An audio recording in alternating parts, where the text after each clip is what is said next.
Morning, welcome back to my new blog. যে যেখান থেকে আমার এই ব্লগটা দেখছো, আশা করব সবাই খুব ভালো আছো। ঈশ্বর সবাইকে খুব ভালো রাখুক, সবার মনের আশা পূর্ণ করুক। আমরাও ভালো আছি। একটা নতুন ব্লগে চলে এসেছি কিন্তু তোমাদের সামনে নিয়ে। তো প্রত্যেক দিন সকালবেলায় যেরকম ব্লগ শুরু করি, আজকে কিন্তু একদম ফার্স্ট মর্নিং থেকে শুরু করতে পারিনি। আজকে এতটাই কাজের তাড়া ছিল যে ক্যামেরাটা অন করব সেটুকু পারিনি। যেহেতু প্রচুর কাজ, এখন পুজো চলে এসছে, মানে ঘরের কোণা কোণা থেকে শুরু করে সমস্ত কিছু কিন্তু আমরা পরিষ্কার করে থাকি। মা আসছে, সেই আশা নিয়ে মা আমাদের বাড়িতে আসবেন, তার জন্যে আমাদের প্রত্যেকটা কোণা কোণা পরিষ্কার করে রাখতে হবে। মা যেন এসে খুব খুশি হন, সেই জন্যে সেই চিন্তা ভাবনা মাথায় রেখে আমরা কিন্তু সমস্ত কিছু ক্লিন করি। তো ভীষণ কষ্ট হচ্ছিল, খুব তাড়াতাড়ি করে কাজগুলো করেছি, তাই ক্যামেরাটা আর সকাল দিয়ে অন করতে পারিনি। প্রচুর কাজ করেছি আজকে। তারপরে এই যে রান্নাবান্নাগুলো স্টার্ট করে দিয়েছি। সকালবেলায় তো হালকা ফুলকা খেয়েছি, রান্নাও করেছি সোনার জন্যে, ওগুলো আর তোমাদের সাথে শেয়ার করতে পারিনি।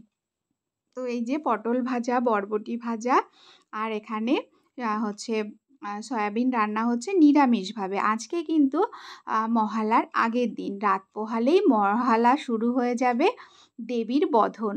তো সেই জন্যে আমরা আজকে নিরামিষ খাবো। মহালার দিনও কিন্তু অমাবস্যা যতক্ষণ থাকবে নিরামিষ চলবে। তো আজকে এই যে সিম্পল মেনু, পটল ভাজা, বরবটি ভাজা আর সয়াবিন, এটা দিয়েই আজকে কিন্তু লাঞ্চটা কমপ্লিট করেছি। তারপর অনেক দিন পর আজকে একটু ছাদে এলাম, দেখি ড্রাগন গাছটা গড়িয়ে গড়িয়ে কত দূর চলে গেছে। তারপরে দেখো এখানে অ্যালোভেরা গাছ, নয়নতারা ফুলের গাছ একদম যেন ভরে গেছে। আর এই দেখো ছাদ থেকে দেখাচ্ছি জলের কি অবস্থা, আমাদের পুরো পাড়া জুড়ে জলের তলায় রয়েছে। ওই দেখো ট্রেন যাচ্ছে। কতদিন বাড়ি থেকে বাইরে বের হইনি, ভীষণ মনটা খারাপ লাগছে। আরও যেহেতু পুজো চলে এসছে, সেই জন্যে ঘরে আর মন দাঁড়াচ্ছে না। যদি বৃষ্টি না হতো কেনাকাটার আর শেষ থাকতো না, একের পর এক কিনতেই থাকতাম এটা ওটা সেইটা। তো এখন যেহেতু জলের জন্য বেরোতে পারছি না, ওই জন্যে কেনাকাটাটাও এই বছরের মতো স্থগিত রেখেছি। কেনাকাটা বলতে আমার আগের থেকেই না এবার কেমন জানি কেনাকাটা কিছু শুরু করে দিয়েছিলাম। তো সেই জিনিসগুলো সব আমাদের রয়ে গেছে, ওগুলো কাজে লেগে যাবে। ড্রেসপত্র সব তো কিনেছি প্রচুর, আমি সোনা সবাই কেনা হয়ে গেছে। তো সেইগুলো দিয়েই এবছরটা বেরোতে পারবো নাকি জানি না, এই জলের মধ্যে দিয়ে কি করে বেরোবো এটাই ভাবছি। তো এই দেখো এখন সন্ধ্যাবেলা একটুখানি জামা কাপড় যে কটা ছিল একটু ভাঁজ করে নিচ্ছি। এখন কিন্তু বেশ শাড়ি মাঝে মধ্যেই আমাকে পরতে হয়, কারণ আমি যে ভিডিওগুলো শ্যুট করি তার জন্য একটু শাড়ি পরি মাঝে মধ্যে, পরে সেগুলো শ্যুট করি। তো সেগুলোই একটু ভাঁজ করছি। আর এখানে নীলাঞ্জনার বাবার একটা ধুতি ছিল, সেটাও ভাঁজ করে নিচ্ছি। একদম যখনকার কাজ তখন করে নিলে সুবিধে হয়। তারপর দেখো দুপুরে খাওয়ার বাসন রয়ে গেছে, সেগুলো আর মাজা হয়নি। আজকে প্রচুর কষ্ট হয়েছে, কাচা ধোয়া সমস্ত কিছু ক্লিন করে আর সময় পাইনি। তারপরে না একটু রেস্টও করতে পারিনি, মানে যেদিন কষ্ট হয় একবারে হয়। তো ভাবলাম একবারে সমস্ত কাজগুলো গুছিয়ে নিই, তারপর রেস্ট করব। তো এই দেখো সব বাসনগুলো মেজে নিচ্ছি। তোমাদের সাথে আজকে কিন্তু আমি দুর্দান্ত কিছু টিপস শেয়ার করব, যেটা আমাদের প্রত্যেকটা গৃহিণীদের ভীষণ পরিমাণে কাজে লাগবে। তো পুজোর সময় কোনো চিন্তা ছাড়াই কিন্তু কাজকে সহজ করার কিছু টিপস আজকে আমি তোমাদের সাথে শেয়ার করব। সেটাও কিন্তু জলে হাত না দিয়ে একদম নতুনের মতন চকচক করবে। তোমরা এই টিপসগুলো ফলো করো। তো এখন সন্ধ্যাবেলা সমস্ত কাজ গুছিয়ে এই যে এখন একটু চা খাচ্ছি। চা খেয়ে তারপর তোমাদের সাথে টিপসগুলো কিন্তু আমি শেয়ার করব। ভালো লাগলে অবশ্যই শেয়ার করে দেবে। লিকার চা বানিয়ে নিলাম।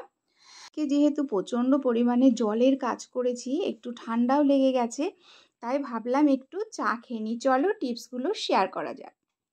তোমাদের সাথে আমি একটা খুব গুরুত্বপূর্ণ জিনিস শেয়ার করব, যেটা হচ্ছে অনেকের ঠান্ডার দোষ আছে, জলে হাত দিলে ঠান্ডা লেগে যায় বা অ্যালার্জিটিক প্রবলেম আছে, তাদের কিন্তু সেই জলে হাত না দিয়ে আমাদের ঘরের কিছু কিছু জিনিস আমরা কিন্তু অনায়াসেই পরিষ্কার করে ফেলতে পারি, বিন্দু মাত্র জলে হাত দেওয়া লাগবে না, নতুনের মতন চকচক করবে। সেটা কি দিয়ে? অনেক সময় কি হয়, আমাদের এরকম অনেকগুলো একসাথে ওয়াইপ কিনে নিয়ে আসা হয়, সেইগুলো যদি আমাদের এক্সট্রা থেকে যায়, যেরকম আমার এইটা আর কিন্তু বেশি দিন ডেট নেই, তো এটা যখন এক্সপায়ার হয়ে যাবে তখন তো এটা আমরা আর ইউজ করতে পারবো না, তখন ফেলে দিতে হবে। তো সেটা আমরা ফেলে না দিয়ে কিভাবে ইউজ করব যাতে আমাদের জিনিসগুলো একদম চকচকে থাকে, ফেলে না দিয়ে। তো এটা কিন্তু তোমরা অবশ্যই একবার ট্রাই করে দেখবে, নতুনের মতন চকচকে হয়ে যায় জিনিসগুলো। তো প্রথমেই আমি যে জিনিসটা পরিষ্কার করে তোমাদেরকে দেখাবো, তোমরা দেখলেই বুঝতে পারবে যে জিনিসটা কি সুন্দর পরিষ্কার হচ্ছে, কোনো রকম জলে হাত না দিয়ে। আর আমাদের ফেলে দেওয়া জিনিস, মানে এটা যখন আমরা ইউজ করতে করতে এক্সপায়ার হয়ে যাচ্ছে, তখন তো আর এটা আমরা ব্যবহার করতে পারছি না, যে কোনো ব্র্যান্ডেরই হোক না কেন। তো এই দেখো, এটা নিয়েছি, পরিমাণে নোংরা হয়েছে, আমি শুধু তোমাদেরকে দেখাবো বলে কিন্তু এটা আমি দীর্ঘ কিছুদিন পরিষ্কার করিনি, যেহেতু এটা আমাদের একদম সঙ্গী, রান্নাঘর থেকে শুরু করে সব জায়গায় যায়, ওই জন্যই এতটা নোংরা কিন্তু হয়েছে। তো এই দেখো, আমি কিন্তু নিয়েছি, এই দেখো, জাস্ট 1 2 3 4 কয়েকটা ডলা দিলেই কিন্তু চকচক চকচক করবে। এই দেখো কি সুন্দর, কিন্তু এই দেখো কিভাবে নোংরাটা কিন্তু উঠে যাচ্ছে। তো এইভাবে আমাদের জলেও হাত দেওয়া লাগবে না, আমাদের জিনিসটা নষ্টও হবে না। এইভাবে কিন্তু আমরা জিনিসগুলো, আরো তোমাদের দেখাবো ঘরের কত জিনিস আমরা পরিষ্কার করতে পারি এগুলো দিয়ে। খুব, এই দেখো দেখো, মাত্র কয়েক সেকেন্ডের মধ্যে কিন্তু তোমরা কোথাও আর নোংরা খুঁজে পাবে না, একদম মনে হবে নতুন, দোকান থেকে যেন এইমাত্র কিনে আনা হয়েছে। দেখো, কোথাও নোংরা পাবে না, একদম কয়েক সেকেন্ডের মধ্যে কিন্তু এটা পরিষ্কার হয়ে গেল। এর যেখানে যা নোংরা রয়েছে সেগুলো কিন্তু সব আমরা এইভাবে পরিষ্কার করে ফেলবো।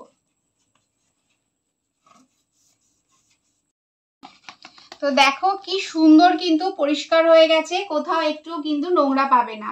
তো আমরা কোনো রকম কিছু ইউজ না করে একটা ড্রাই জিনিস দিয়ে কিন্তু অনায়াসে আমরা এইভাবে পরিষ্কার করে ফেললাম। তো চলো নেক্সট আমি যে জিনিসটা পরিষ্কার করব সেটা দেখাচ্ছি।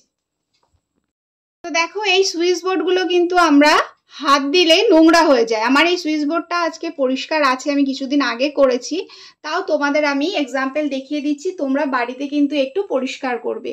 এই রকম জাস্ট একটু ধরে এরকম করলেই কিন্তু একদম নোংরাগুলো গায়েব হয়ে যাবে। আর কিন্তু তোমাদের সুইচ বোর্ড আমাদের যে পরিষ্কার করতে গেলে একটা রিস্ক থাকে, যে কোনো রকম জল লাগলে বা কোনো রকম তেল জাতীয় কিছু লাগলে ইলেকট্রিক একটা কারেন্ট হয়ে যেতে পারে। তো সেই জন্য এটাই কিন্তু কোনো ভয় নেই। আর এই দেখো, নতুনের মতন চকচক করছে। মাইক্রোওভেন আমাদের সবার ঘরেই থাকে, তো এরকম মাইক্রোওভেন কিন্তু আমাদের সবার ঘরেই থাকে, যেটা কিচেনে থাকলে কিন্তু বেশি তেলকালি হয় কভার দিয়ে না রাখলে। তো আমরা হালকা হাতে 2-3 দিন বাদে বাদে যদি এরকম করে একটুখানি পরিষ্কার করি, দেখো কি হারে নোংরা উঠছে আর একদম কিন্তু চকচক করবে। তো এটাও কিন্তু খুব অনায়াসেই পরিষ্কার হয়ে যাবে, দেখতে কিন্তু একদম চকচকে থাকবে। তো এই জন্যে আমরা সব সময় এইগুলো কিন্তু ইউজ করতে পারি, তাহলে কিন্তু একদম সব সময় আমাদের রান্নাঘরের জিনিসও কিন্তু চকচক করবে। তো কেমন লাগলো তোমাদের এই আজকের আমার যে টিপসটা দিলাম পরিষ্কার করার, আশা করব তোমাদের ভীষণ হেল্পফুল হবে। যদি তোমাদের ভালো লাগে অবশ্যই কিন্তু আমাকে কমেন্টসে জানাবে, আর আমার চ্যানেলটাকে সাবস্ক্রাইব করে আমার পাশে থাকবে, আর প্রচুর প্রচুর পরিমাণে শেয়ার করে দেবে। তো চলো নেক্সট একটা সুন্দর ব্লগের সাথে তোমাদের সাথে দেখা হবে। ততক্ষণের জন্য সবাই খুব ভালো থাকবে। শুভরাত্রি।